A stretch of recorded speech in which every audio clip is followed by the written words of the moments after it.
Hello students, मैं शिवम पोद्दार, आपका maths teacher. आशा करता हूँ कि आप सब खुश होंगे, मेहनत कर रहे होंगे, खूब पढ़ाई कर रहे होंगे। सो theoretically we have completed permutations and combination in 11th mathematics.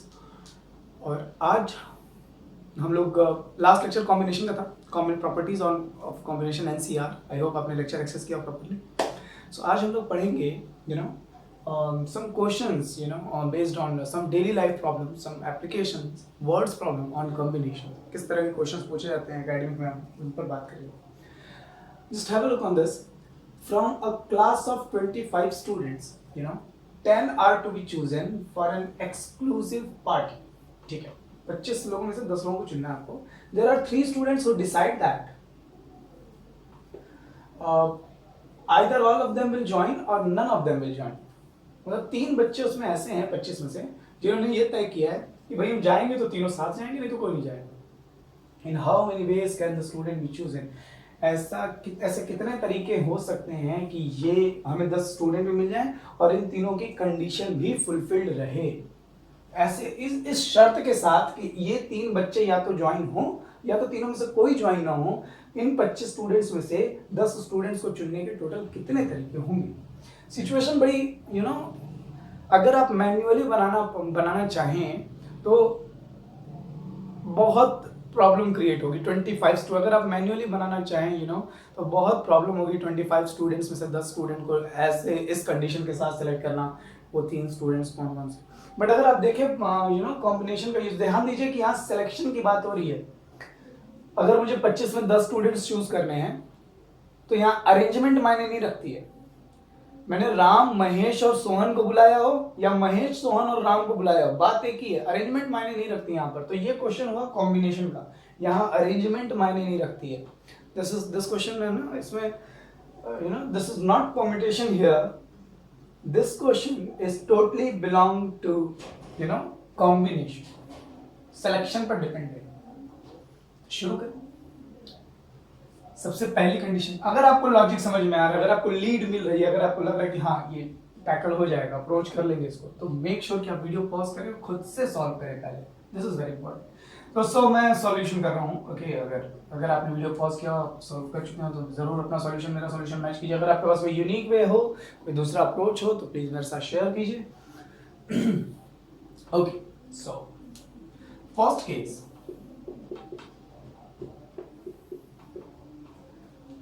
the 3 students are selected। अगर हम उन 3 स्टूडेंट्स को सेलेक्ट कर लें, देखिए 25 स्टूडेंट्स हैं और इन तीनों की शर्त ये थी कि या तो ये तीनों जाएंगे पार्टी में, सेलेक्ट होंगे पार्टी के लिए, या तो तीनों में से कोई नहीं होगा। तो हमने एक केस ये लिया जब ये तीनों सेलेक्ट हो रहे हैं। तो हमने क्या किया, इन 25 स्टूडेंट्स में से वो जो 3 स्पेसिफिक स्टूडेंट्स उनको ऑलरेडी सेलेक्ट करके रख लिया कि भाई आप लोग तो जा ही रहे, क्योंकि आपके नखरे अलग हैं। आप जाएंगे तो तीनों माशा साथ जाएंगे, तो 3 इडियट्स। आप जाएंगे तो तीनों इडियट्स साथ जाएंगे, नहीं तो कोई नहीं जाएगा। तो ठीक है, आप तीनों को रख लिया हमने। तो 25 में से 3 स्टूडेंट्स एक्चुअली सेलेक्ट हो गए, है ना। इन सच अ सिचुएशन, ये सिर्फ लिखने करने वाली बात है। आप चाहें तो एग्जाम में इतना लिखिए ना, ये सब खाली कथा वाचने वाली बात है, इसका कोई मतलब नहीं। इन सच a situation when 3 students are already selected, we have to choose। अब 10 चुनने थे, 3 सेलेक्ट हो गए, 7 स्टूडेंट्स आउट ऑफ, और 25 में से 3 सेलेक्ट निकल गए। तो 25 में से हमने 3 सेलेक्ट कर लिए, तो बचे कितने, 22। अब हमको 22 में से 7 चुनने हैं, क्योंकि हमको 25 में से 10 चुनने थे, जिसमें से 3 सेलेक्ट कर लिए हमने। तो जब हमने 3 सेलेक्ट कर लिए तो 10 में से 3 सेलेक्ट हो चुके हैं, बचे 7 सेलेक्ट और करना बाकी है। और यहां बचे कितने स्टूडेंट्स, 22, क्योंकि 3 तो हमने पहले इसमें सेलेक्ट कर लिए। Now this can be done in, है ना, इसमें कोई दिक्कत नहीं होनी चाहिए, 22C7 बेस। 22 में से 7 लोग, 22 बच्चे बचे, उसमें से 7 स्टूडेंट्स को हमें सेलेक्ट करना है। That can be done as NCR 22C7। Second case कौन सा, जब हमने इनके नखरे नहीं झेले, मैंने कहा ठीक है भाई, तुमको नहीं रहना, मत तुम तीनों को नहीं जाना, तुम तीनों मत जाओ, ठीक है, तुम्हारे इतने नखरे कौन झेलेगा। तो हमने कह दिया भाई तुम तीनों मत जाओ, सोई इच्छा। तो हमने इन तीनों स्टूडेंट्स को निकाल ही दिया। अब कितने बचे? The three students are not, है ना, are not to be selected. The three students are not to be selected. उनको सेलेक्ट करना ही नहीं है।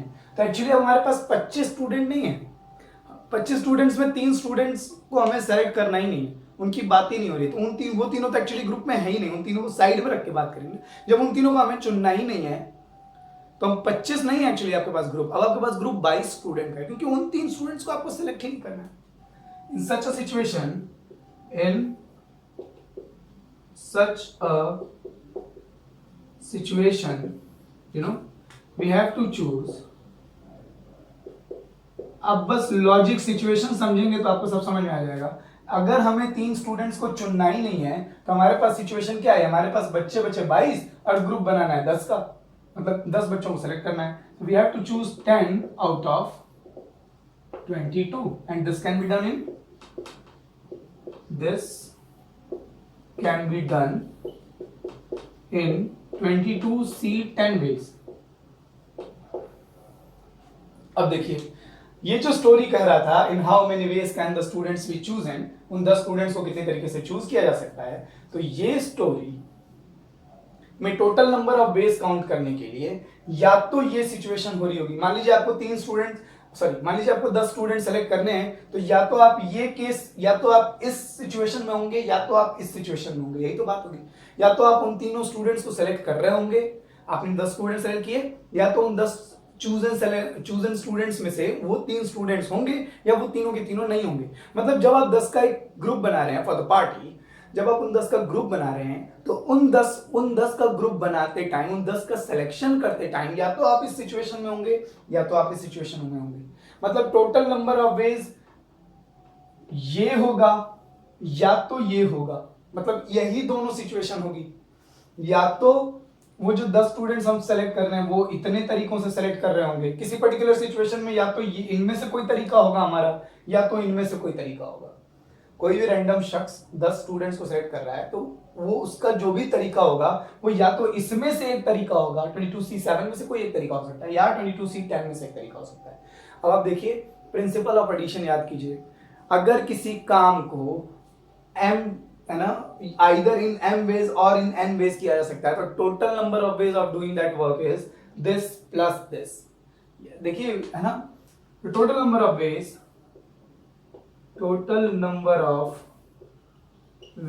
of selecting students is equals to 22C7 plus 22C10। अब ये जो भी सॉल्व होकर के आया इसको सॉल्व करने का काम आपको, ये नीचे वाली लाइन दिख रही है कि नहीं? बिल्कुल बिल्कुल नीचे वाली लाइन दिख रही है। Okay, so we have our next question. How many diagonals are there in a polygon of side n? बहुत फेमस क्वेश्चन है, इजी भी है, बहुत फेमस भी है। ठीक है, सब फंडामेंटल क्वेश्चन है जो इंपॉर्टेंस बताते हैं। अभी हम लोगों ने एक क्वेश्चन सॉल्व किया था पहले, इससे पहले जस्ट 25 स्टूडेंट्स में से we have to choose 10 student for an exclusive party, और उसमें से अमर, अकबर, एंथोनी 3 स्टूडेंट्स के हमें नखरे भी झेलने थे। चलिए काउंटिंग तो हमने कर ली, क्वेश्चन सॉल्व भी कर दिया, हम आगे भी बढ़ गए। ज़रा थोड़ी देर 10 सेकंड पीछे अपने आप को ले जाइए, जब मतलब 5-8 मिनट पीछे ले जाइए, और आप ये रियलाइज़ कीजिए कि जब हम क्वेश्चन पढ़ रहे थे तो क्या आपको एक्चुअली लग रहा था, फिर से पढ़िए क्वेश्चन को, क्या आपको एक्चुअली लग रहा था कि मैं मैन्युअली काउंट कर ले जाऊंगा उस सिचुएशन को? क्या मैं उन 25 स्टूडेंट्स में से 10 स्टूडेंट के कितने तरीके से मैं 10 स्टूडेंट्स को सेलेक्ट कर सकता हूं, और हर वो सिलेक्शन का तरीका मैं काउंट कर पाऊंगा उन 3 स्टूडेंट्स के नखरे झेलने के बाद? पॉसिबल है, चलो, बट इज इट सिंपल? नहीं सिंपल है इतना। 25 स्टूडेंट है भैया, और उसमें से भी 10 जोड़ने, कोई तरीका स्किप होगा, कोई तरीका रिपीट हो सकता है ना। ये तो वही बात हो गई सर कि आपने एक ट्रायंगल बना दिया ऐसा वाला, एक ऐसी ज्योमेट्री बना दी ऐसी वाली, और कह दिया कि बताओ कितने ट्रायंगल बन रहे हैं, है ना, लो, है ना, तो वही बात हो गई। तो ठीक है, अब हम लोगों को ऐसे सिचुएशन पे लगता है कि क्या हम मैन्युअली काउंट कर पाएंगे।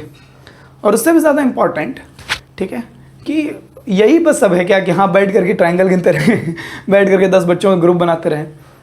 मैथमेटिक्स हमेशा खड़ी रही है हर इस तरह के क्वेश्चंस को, इस तरह की सिचुएशन में, एक आपका टाइम बचाने के साथ साथ एक शॉर्टेस्ट अप्रोच को लेकर के। क्वेश्चन सॉल्व होना इंपॉर्टेंट नहीं है कि क्वेश्चन सॉल्व हो गया, हाँ ठीक है, दो सिचुएशन अराइज हुई, हमने दोनों सिचुएशन में टोटल नंबर ऑफ वेज निकाले, फिर प्रिंसिपल ऑफ एडिशन लगा के हमने दोनों को ऐड कर दिया। वो बात नहीं है। बात ये है कि जो सिचुएशन अभी मुझको थोड़ी देर पहले तक मैन्युअली काउंट करना बिल्कुल इम्पॉसिबल लग रहा था, वो लॉजिकल काउंटिंग की हेल्प से हमने 2-3 लाइन में खत्म कर दी। नीचे तो खाली कथा लिखी हुई थी, मेन स्टेप तो 22C7 और 22C10 था, उन दोनों को ऐड करना था। द पॉइंट इज कि आपको नीड समझ में आनी चाहिए कि ये जो आप शुरू से लॉजिकल काउंटिंग कर रहे हैं, इसका काम क्या है और क्या वाकई इस तरह के अरेंजमेंट की और इस तरह के वे ऑफ काउंटिंग की हमें नीड है। अगर आपको नीड समझ में आएगी, अगर आपको इंटरेस्ट समझ में आएगा कि हाँ यार ये वाकई बहुत काम की चीज़ है, तभी आप परम्यूटेशन कॉम्बिनेशन में कंफर्टेबल हो पाएंगे। अगर आप सिर्फ ऐसे पढ़ रहे हैं कि हाँ यार ठीक है, ऐसा क्वेश्चन आता है ऐसे लगाया जाता है, ऐसा क्वेश्चन आता है ऐसे लगाया जाता है, तो ठीक है बाबा पढ़ते रहो, ठीक है। अब बस वही बात है, ठीक है, कि अगर आपको वो क्वेश्चन सॉल्व करते समय सही तरीका सूझ गया तो लग जाएगा, नहीं सूझा तो ये वही बात हो गई कि आपको आता नहीं है, बस प्रैक्टिस में है, ट्रेनिंग में है, बन गया, लगाया हुआ क्वेश्चन आ जाएगा तो लगा लेंगे, लगाया हुआ क्वेश्चन नहीं आएगा तो सिर घूमता रहेगा, अप्रोच नहीं बना पाएंगे। इट्स वेरी इंपॉर्टेंट कि आप अप्रोच बनाने का तरीका सीखें कि हम सिचुएशन को किस तरह से डिज़ाइन कर रहे हैं। जैसे हमने 25 में से 10 स्टूडेंट चुनने थे, तो हमने 2 सिचुएशन क्रिएट की कि एक सिचुएशन वो होगी जिसमें तीनों स्टूडेंट सेलेक्ट होंगे, एक सिचुएशन वो होगी जिसमें वो तीनों महाशय सेलेक्ट नहीं कर रहे हैं, एक में उनके नखरे झेल रहे हैं, एक में उनके नखरे नहीं झेल रहे। तो ये होता है क्वेश्चन की डिज़ाइनिंग, आप किस तरीके से क्वेश्चन को फ्रेम कर रहे हैं, किस तरह से डिज़ाइनिंग कर रहे हैं, हर सिचुएशन के किस तरह से टोटल वेज काउंट कर रहे हैं। उसके बाद ये देख रहे हैं कि उन वेज को ऐड करना है कि मल्टीप्लाई करना है ना। तो इन सब बातों पर ध्यान दीजिएगा, ना कि इन बातों यार क्वेश्चन तो सॉल्व हो ही जाएंगे। क्वेश्चन सॉल्व करने के लिए और क्वेश्चन का सॉल्यूशन देखने के लिए आपके पास दुनिया भर के रिसोर्सेज हैं। यू बेटर नो मेरी नीड या आप क्यों देख रहे हैं किसी टीचर का लेक्चर। इट्स वेरी इंपॉर्टेंट कि आप क्वेश्चन सॉल्यूशन पर नहीं बल्कि नीड पर ध्यान दीजिए कि इतने कॉम्प्लेक्स सिचुएशन जो हमें, आप सोचिए अगर आपके पास 20 साइड का 25 साइड का एक पॉलीगन और उसके आपको सारे डायगोनल काउंट करने हो, बनाइए एक 8-10 साइड का एक पॉलीगन बनाइए और ज़रा डायगोनल सारे बनाइए उसके, और देखिए कि आप काउंट कर पा रहे हैं कि नहीं मैन्युअली। जब आप सारे डायगोनल बना लेंगे ना, 8 साइड के 10 साइड का पॉलीगन बनाने के बाद, जब ऑक्टागन बनाने के बाद जब आप उसके सारे डायगोनल मिला देंगे तो आपको खुद नहीं समझ में आएगा कि कहाँ से काउंट करना शुरू करें और कहाँ पे खत्म करें। तो वही बात हो गई, इधर से तारे गिनना शुरू किए और उसके बाद फिर वापस सोच रहे हैं कि इसको गिना था कि नहीं गिना था। How many diagonals are there in a polygon of side n। Polygon कैसा भी हो सकता है, doesn't matter, polygon of side n। तो मैं जनरली एक बात कहूँ, मैं एक हेक्सागन बना लेता हूँ, कैसा भी। ये 6 साइड है, इसमें 6 कॉर्नर्स होते हैं, ये 6 डॉट्स होंगे इसमें। जितनी साइड का पॉलीगन रहेगा उतने वर्टेक्स रहेंगे उसमें। n साइड का है तो n वर्टेक्स होंगे, 6 साइड का है तो 6 वर्टेक्स होंगे। तो डायगोनल कैसे बनता है, कोई भी 2 वर्टेक्स ज्वाइन करने पर, 1 2 3, है ना, कोई भी 2 वर्टेक्स ज्वाइन करने पर डायगोनल कैसे बनता है, कोई भी 2 वर्टेक्स ज्वाइन करने पर, ऐसे करके सारे डायगोनल बनेंगे। और ये भी ध्यान रखना है कि ये एडजेसेंट वर्टेक्स नहीं ज्वाइन करने, ये दोनों नहीं ज्वाइन करना, ये दोनों नहीं ज्वाइन करना, ये दोनों नहीं ज्वाइन करना, क्योंकि ये दोनों ज्वाइन होकर के, ये दोनों वर्टेक्स ज्वाइन होकर के डायगोनल नहीं बनाएंगे बल्कि साइड बनाएंगे। मैं बस सवाल सिचुएशन समझ रहा हूँ, I don't know how to count the diagonals, मैं बस सिचुएशन समझ रहा हूँ कि है क्या। n साइड तक जाने से पहले मैं एक छोटा सा पॉलीगन बना करके सिचुएशन समझ रहा हूँ कि डायगोनल कैसे काउंट किया जा सकता है। तो 6 वर्टेक्स में से 2 वर्टेक्स चुनने पर डायगोनल बन रहा था, लेकिन उसमें भी वो दोनों वर्टेक्स साइड नहीं बनाने चाहिए। अच्छा, 6 कहने का मतलब ये है कि अगर मैं 6 में से 6 वर्टेक्स में से 2 वर्टेक्स चूज कर लूं तो इसमें सारे डायगोनल्स भी आ जाएंगे। इस 6 में से कोई भी 2 वर्टेक्स चूज किया, अगर आपने ये दोनों चूज किया तो डायगोनल बनेगा, ये दोनों चूज किया तो साइड बनेगी। तो 6C2 what do we mean by 6C2? NCR है ना, total number of ways of selecting 2 things out of 6 distinct things. या ये कहें कि इन 6 वर्टिसेस में से कोई भी 2 वर्टेक्स चुनने के सारे तरीके। तो इन तरीकों में डायगोनल्स भी आ जाएंगे और इन तरीकों में साइड्स भी आ जाएंगी। तो हमको तो साइड्स चाहिए नहीं, हमको तो सिर्फ डायगोनल चाहिए, तो हम इसमें से माइनस करेंगे साइड्स को। 6 वर्टेक्स का पॉलीगन है तो साइड कितनी होंगी 6, n वर्टेक्स का पॉलीगन होगा तो यहाँ 6 माइनस कर देंगे। तो बड़ा सिंपल सा तरीका है। देखिए इसका आंसर क्या आ गया, NC2, मतलब n में से कोई 2 वर्टेक्स सेलेक्ट कर लीजिए, n वर्टिसेस में से कोई भी 2 वर्टेक्स सेलेक्ट कर लीजिए, और अब इसमें सारी साइड्स भी आएंगे, सारे डायगोनल्स भी आएंगे, इसमें से साइड्स को माइनस कर दीजिए। अब n वर्टेक्स है तो साइड्स कितनी होंगी n, this is our answer. अब देखिए 25 साइड अगर है और उसमें डायगोनल निकालना है तो 25C2 - 25 ये आंसर होगा। और ऐसा नहीं कि इसको सॉल्व करना बड़ा कॉम्प्लिकेटेड काम है, 25 × 24/2 आएगा ये 12 - 25,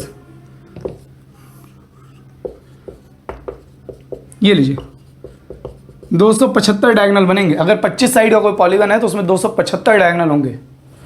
आपको रियलाइज हो रहा है, नीड समझ में आ रही है कि कॉम्बिनेशन है ना, उससे हम इतनी कॉम्प्लेक्स सिचुएशन को, जिसको अभी मैन्युअली हम n साइड का 25 साइड का पॉलीगन ड्रॉ तक नहीं कर सकते, और करना ही पड़ेगा, बहुत स्पेस चाहिए उसके लिए, है ना। जब तक मैं पॉलीगन बनाऊंगा तब तक मैं कोई है जो है तरीके काउंट करके बता देगा आपको। So this is the main thing यार। आई होप आप बात समझ रहे हो। मैं इसको बहुत ज़्यादा लिख नहीं रहा, एक्सप्लेन नहीं कर रहा। आई होप आपको बात समझ में आई हो। NC2 means all the sides and diagonals of a polygon with side n। इसमें से मैंने माइनस कर दिया है all the sides of the polygon, that is n। और अगर मैं साइड्स प्लस डायगोनल्स में से sides, number of sides minus कर दूंगा तो सिर्फ नंबर ऑफ डायगोनल्स ही बचेंगे। आई होप आपको ये क्वेश्चन समझ में आया हो। अगर आपको बात समझ में आई, अगर आप कुछ स्क्रीनशॉट लेना चाहते हैं तो ले सकते हैं। Okay, so our next and last question is, out of 18 points in a plane, no 3 are there in the same straight line. कोई भी 18 पॉइंट है एक प्लेन में और उसमें से कोई भी 3 एक ही स्ट्रेट लाइन में नहीं, मतलब कोई भी 3 पॉइंट्स कोलिनियर नहीं है, except 5 points which are collinear. मतलब 18 में से 5 पॉइंट्स ऐसे हैं जो कोलिनियर हैं, और उसके अलावा, उन 5 पॉइंट्स के अलावा कोई भी 3 पॉइंट ऐसे नहीं है जो कोलिनियर हों। ठीक है, मतलब 1 2 3 4 5 इस तरीके से कुछ 5 पॉइंट्स हैं जो कोलिनियर हैं, और इन 5 के अलावा 13 पॉइंट्स और बना लिए, 13 पॉइंट्स ऐसे बनाइए कि कोई भी 3 पॉइंट एक ही लाइन में ना आए गलती से भी। तो मैं ऐसे ही रैंडम बना ले रहा हूँ, आप यही मानिएगा इसमें से कोई भी 3 पॉइंट्स कोलिनियर नहीं है। ठीक है, सो दीज आर 13, 3 3 6 3 9 10 3 13। चलो ठीक है, कोई भी 3 पॉइंट्स ऐसे ना, जो कोई भी 3 पॉइंट्स कोलिनियर नहीं होने चाहिए कैसे भी। Okay, how many straight lines can be formed by joining them. कितनी स्ट्रेट लाइन हम बना सकते हैं। देखिए यहाँ पर तो ये 5 पॉइंट्स भी वही हैं, 13 ये और 5 ये, और ये ध्यान देने वाली बात है कि ये 5 को मिला करके एक लाइन बन जाएगी, स्ट्रेट लाइन बन जाएगी। और बाकी कोई भी 3 पॉइंट जो है कोलिनियर नहीं, इन 5 को छोड़ के कोई भी 3 पॉइंट, 2 ये और एक ये, दूसरा ये, तीसरा ये, कोई भी 3 कोलिनियर नहीं होंगे। तो कितनी स्ट्रेट लाइन्स बनाई जा सकती हैं, और फिर यहाँ पूछा कितने ट्राइंगल्स बनाए जा सकते हैं इन पॉइंट्स को ज्वाइन करके। सबसे पहला केस, अगर आपको कुछ व्यू दिखाई दे रहा है तो मेक श्योर कि आप वीडियो पॉज करें और खुद से सॉल्व करें। सबसे पहले बात करते हैं स्ट्रेट लाइंस कितनी बना सकते हैं। देखिए स्ट्रेट लाइन, कोई भी 2 पॉइंट को ज्वाइन करने से एक स्ट्रेट लाइन बन जाएगी। इन दोनों को ज्वाइन कर दें स्ट्रेट लाइन, इन दोनों को ज्वाइन कर दें स्ट्रेट लाइन, कोई भी 2 ज्वाइन करके एक्सटेंड कर देंगे स्ट्रेट लाइन बन जाएगी। बट इन दोनों को ज्वाइन करके एक्सटेंड करूंगा तो ये 5 एक ही लाइन में आ जाएंगे। इन दोनों को ज्वाइन करके एक्सटेंड करूंगा तो 5 एक ही लाइन। इन दोनों को ज्वाइन करूंगा, एक्सटेंड करूंगा तो वही लाइन बनेगी। इन दोनों को ज्वाइन करके एक्सटेंड करूंगा तो वही लाइन बनेगी। पहले वाले और लास्ट वाले को ज्वाइन करके एक्सटेंड करूंगा तब भी वही लाइन बनेगी। तो इन देखिए, total number of lines that can be formed, that can be formed by joining points, by joining these points will be equal to 18C2। इन 18 में से कोई भी 2 पॉइंट सेलेक्ट कीजिए और उन दोनों को मिला करके एक्सटेंड कर दीजिए, स्ट्रेट लाइन बन जाएगी। तो जितने तरीके 18 में से 2 पॉइंट्स को चूज करने के होंगे उतनी ही तरह की लाइन बनेगी। लेकिन इन 18C2 18C2 में से वो भी सिचुएशन आएंगी जिसमें आपने ये दोनों को सिलेक्ट किया हो, जिसमें आपने ये दोनों को सिलेक्ट किया हो, जिसमें आपने फर्स्ट और ये लास्ट वाले को, जिसमें आपने इसको और इसको सिलेक्ट किया हो, जिसमें आपने थर्ड वाला और फिफ्थ वाला सेलेक्ट किया हो, जिसमें आपने सेकंड वाला और फोर्थ वाला सेलेक्ट किया हो। और इनमें से अगर आप कोई भी 2 पॉइंट सेलेक्ट कर रहे हैं तो लाइन को एक ही बन रही है। मैं इन दोनों को सेलेक्ट करूँ, इन दोनों को सेलेक्ट करूँ, इन दोनों को सेलेक्ट करूँ, फर्स्ट और लास्ट को सेलेक्ट करूँ, दूसरे चौथे को सेलेक्ट करूँ, लाइन तो वही बनेगी। तो हम एक ही लाइन को एक्चुअली कई बार काउंट कर रहे हैं, यहाँ रिपीटिशन हो रहा है बार बार। एक ही लाइन को हम लोग इन दोनों को ज्वाइन करके भी वही लाइन काउंट कर रहे हैं, इन दोनों को ज्वाइन करके भी वही लाइन काउंट कर रहे हैं। तो 18C2 में बहुत सारी लाइन्स ऐसी हैं जो रिपीटेडली काउंट हो रही है। एक ही लाइन को हम कई बार रिपीटेडली काउंट कर रहे हैं इसमें 18C2 में से। तो मैं, ठीक है, ड्यू टू कोलिनियरिटी ऑफ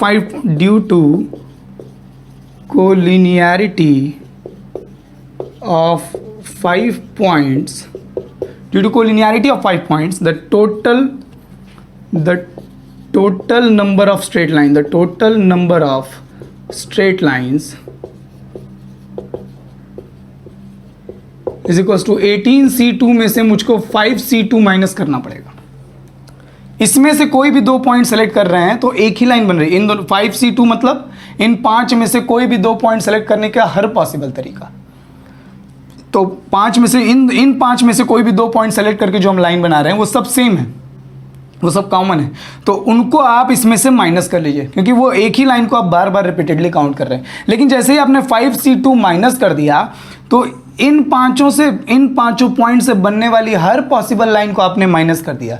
लेकिन सबको तो माइनस करना नहीं है, एक लाइन तो बनी रही है, एक लाइन तो बनी रही है। मतलब आपने 5C2 माइनस कर दिया तो इसमें से इन पॉइंट से बनने वाली जितने भी लाइंस थी, इन 5 पॉइंट्स में से 2 पॉइंट्स को ज्वाइन करने से जितनी भी लाइन बन रही थी, आपने वो सारी लाइंस माइनस कर दी। लेकिन हमको रिपीटेशन माइनस करना है ना, एक लाइन तो बनी रही है। एक लाइन को अगर हम 10 बार गिन रहे हैं तो हमको 9 माइनस करना है, 10 नहीं माइनस करना है। तो ये हमने टोटल माइनस कर दिया, लेकिन हम +1 करेंगे क्योंकि एक लाइन तो है ना, इन सबको मिला के एक लाइन तो बनेगी ना। सो ये जो भी आएगा सॉल्व करके, वट एवर इट इज, ठीक है, ये आपका काम है, आप इसको सॉल्व करें। ये जो भी आएगा उतनी लाइंस बनेंगी। मेक श्योर कि आप लॉजिक कैच करने पर ध्यान दें कि 18C2 क्यों लिखा गया है, 5C2 क्यों लिखा गया है, क्यों माइनस करके 1 प्लस किया जा रहा है। Just take a screenshot of this. चलिए अब बात कर लेते हैं ट्राइंगल्स की, कितने ट्राइंगल्स बनेंगे। तो बात वही है, ट्राइंगल्स बनते हैं 3 पॉइंट्स को ज्वाइन करने से। तो इनमें से कोई भी 18 में से total number of triangles that can be form is equals to, अगर ये सब अलग अलग कोई भी कोलिनियर पॉइंट नहीं होता तो 18 पॉइंट्स हैं, 18 में से कोई भी 3 सेलेक्ट कर लीजिए। 18 पॉइंट्स में से कोई भी 3 पॉइंट सेलेक्ट करना, भाई इसको मैंने सेलेक्ट किया, इसको मैंने सेलेक्ट किया, इनको मैंने सेलेक्ट किया, 3 पॉइंट कोई भी सेलेक्ट करेंगे तो उनको ज्वाइन करके ट्रायंगल बन जाएगा। तो जितने तरीके 18 में से 3 पॉइंट्स को सेलेक्ट करने के होंगे उतने ही तरीके से ट्रायंगल्स बन सकते हैं। लेकिन इन 18C3 तरीकों में, in total number of veg में, इन तीनों को भी सेलेक्ट करने का तरीका काउंट होगा। ये और ये फर्स्ट, सेकंड, थर्ड, फोर्थ, ये तीनों को भी सेलेक्ट करने का एक तरीका आया होगा। थर्ड, फोर्थ, फिफ्थ, इन तीनों को भी सेलेक्ट करने का एक तरीका आया होगा। फर्स्ट, सेकंड, फिफ्थ, इन तीनों को भी सेलेक्ट करने का एक तरीका आया होगा। मतलब 18C3 में तो हर कोई भी 3 पॉइंट को सेलेक्ट करने के हर तरीके आए होंगे। तो उसमें ये फर्स्ट, सेकंड, इनको भी सेलेक्ट किया, इनको भी काउंट किया गया होगा। सेकंड, थर्ड, फोर्थ पॉइंट को भी सेलेक्ट किया गया होगा कभी, और उसको भी इसमें काउंट किया गया होगा, है ना। फिफ्थ, फोर्थ, थर्ड पॉइंट को भी सेलेक्ट करके इसमें काउंट किया गया होगा। लेकिन इन पॉइंट्स को ज्वाइन करने से तो ट्रायंगल बनेगा नहीं, इनसे तो लाइन बन रही है। तो हमें माइनस करना पड़ेगा 18C3 में से इन 5 पॉइंट्स में से 3 पॉइंट्स चुनने के जितने भी तरीके हैं, इन 5 पॉइंट्स में से 3 पॉइंट चुनने के जितने, क्योंकि इन 5 में से 3 पॉइंट सेलेक्ट करके आप जो भी बना रहे हैं वो ट्रायंगल नहीं बनेगा। इन 5 में से कोई भी 3 पॉइंट सेलेक्ट करके ज्वाइन करूंगा तो स्ट्रेट लाइन बनेगी भैया, यहां से ट्रायंगल नहीं बन रहा। तो 18C3 में टोटल तरीके 3 पॉइंट्स को सेलेक्ट करने के लिए, और उनमें से मैंने 5C3 माइनस इसलिए किया क्योंकि इन 5 में से 3 पॉइंट सेलेक्ट करने से ट्रायंगल नहीं बनेगा बल्कि स्ट्रेट लाइन बनेगी। सो यहां से ये टोटल तरीके जिसमें ट्रायंगल भी बनने के तरीके इन्वॉल्व हैं और लाइन बनने के भी तरीके इन्वॉल्व हैं। इन 5C3 इनमें से कोई 3 सेलेक्ट करूंगा तो लाइन भी बनेगी। तो इसमें ट्रायंगल बनने के भी तरीके काउंटेड है और लाइंस बनने के भी तरीके काउंटेड है। इसमें से मैंने माइनस कर दिया लाइन बनने का हर पॉसिबल तरीका, 5C3 माइनस कर दिया। अब ये जो भी सॉल्व करके आएगा, ये आपका रोल है। फैक्टोरियल 18 है ना, NCR का फॉर्मूला लगाइए और इसको सॉल्व कीजिए। This is your work. इसको सॉल्व करने के बाद जो आएगा कर दे रहे हैं यार। फैक्टोरियल 8 अपॉन फैक्टोरियल 18 में से 3 चला गया, factorial 15 minus factorial 5, factorial 2, factorial 3। तो यह 18 में से ना 18, 17 कॉमन ले लीजिए, 18, 17, 16, तो फैक्टोरियल में कौन बचेगा, 15 बचेगा। अपॉन 3 फैक्टोरियल, 3 फैक्टोरियल का मतलब 3 इंटू 2 इंटू फैक्टोरियल 15, ये फैक्टोरियल 15 और ये फैक्टोरियल 15 कैंसिल हो जाएगा, माइनस फैक्टोरियल 5, 5 कॉमन ले लीजिए, 4 कॉमन ले लीजिए, फैक्टोरियल 3 बचेगा, फैक्टोरियल 3 कैंसिल हो जाएगा, 5 इंटू 4 अपॉन 2।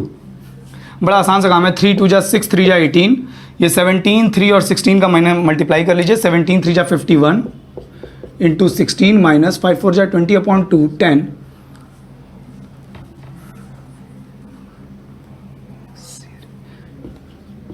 $816 माइनस 10, 806 आना चाहिए।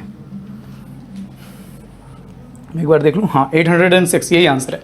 तो 806 ट्राइंगल्स बनेंगे, 806 ट्राइंगल्स बनेंगे इन 18 पॉइंट्स में से कोई भी 3, जिसमें से 5 पॉइंट्स कोलिनियर है, इसमें से कोई भी 3 पॉइंट सेलेक्ट करके अगर हम ट्राइंगल बनाएंगे, गिनिए तारे बैठ करके अगर मैन्युअली काउंट करना है। Logical counting is very important और ये प्रोबेबिलिटी में बहुत हेल्प करती है हमारी। जब हम लोग प्रोबेबिलिटी पढ़ेंगे तो मैं ये रियलाइज़ कराऊंगा आपको कि कितनी इंपॉर्टेंट है। एक्चुअली ये परमिटेशन कॉम्बिनेशन जो आप पढ़ रहे हैं ना, ये काम आएगी 12th में, जब प्रोबेबिलिटी 12th वाली पढ़ी, 11th में भी काम आएगी, ऐसी बात नहीं, बट 12th में जब प्रोबेबिलिटी हम लोग पढ़ेंगे ना, तब ये भयंकर रूप, बहुत भयंकर कह रहा हूँ, मतलब अपने एकदम चरम पर रहती है।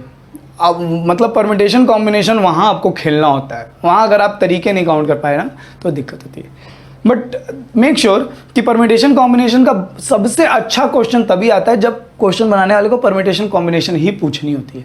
प्रोबेबिलिटी का अगर क्वेश्चन है तो पूरा जोर प्रोबेबिलिटी के कॉन्सेप्ट पर होता है, ना कि परमिटेशन कॉम्बिनेशन पे। तो प्रोबेबिलिटी के क्वेश्चन में परमिटेशन कॉम्बिनेशन ईजी दी जाती है, बहुत सिंपल, इतनी कॉम्प्लेक्स सिचुएशन नहीं क्रिएट करेगा। परमिटेशन कॉम्बिनेशन का क्वेश्चन तभी टफ है जब वो सिर्फ परमिटेशन कॉम्बिनेशन के चैप्टर से ही आया हो।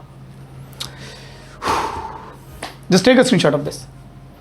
आई होप आपको आज के तीनों क्वेश्चंस अच्छे लगे होंगे, मज़ेदार लगे होंगे, समझ में आए होंगे। And the most important thing is कि आप ये बिल्कुल मत देखिएगा कि क्वेश्चंस सॉल्व कैसे हुए।